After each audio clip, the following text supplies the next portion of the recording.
L'heure est à la fête dans ce magasin de vêtements de seconde main. Ici, on s'active pour les dernières ventes d'habits de réveillon de jour de l'an. On est en train de démonter la vitrine des fêtes. Comme ça, les personnes vont pouvoir venir chercher leurs vêtements. Donc en fait, l'idée, c'est qu'on fait la vitrine et les personnes intéressées viennent réserver et prennent leurs vêtements 2 semaines plus tard. Donc là, on démonte tout et dans la journée, tout le monde va venir chercher les accessoires et les habits. Chercher sa tenue du nouvel an en friperie, une nouvelle tendance qui séduit de plus en plus de consommateurs, dont beaucoup de jeunes. L'occasion de donner une seconde vie aux vêtements. Les pièces de collection pour les fins d'année, vraiment on a mis l'accent sur le pailleté, le doré, les choses un petit peu originales.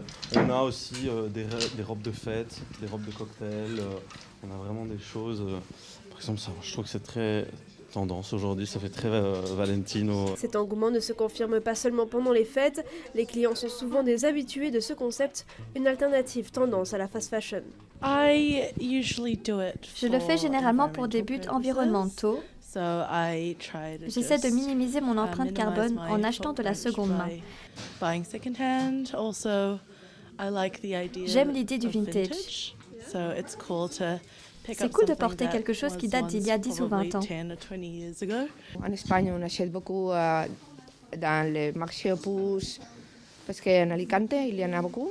Et on va toujours dans un petit magasin de choses de seconde main. On a de moins en moins d'argent. Je pense que les gens aussi ont envie de changer leur manière de consommer les vêtements, du rapport à la fast fashion. On en entend beaucoup parler et dans les friperies, on peut trouver vraiment des pièces beaucoup plus qualitatives, des pièces parfois de luxe avec des prix vraiment très abordables. Et je pense que les gens, ça les intéresse beaucoup aujourd'hui. Le marché de la seconde main est en pleine croissance. 59% des Belges achètent régulièrement d'occasion, bien plus que la moyenne européenne qui est elle de 40%.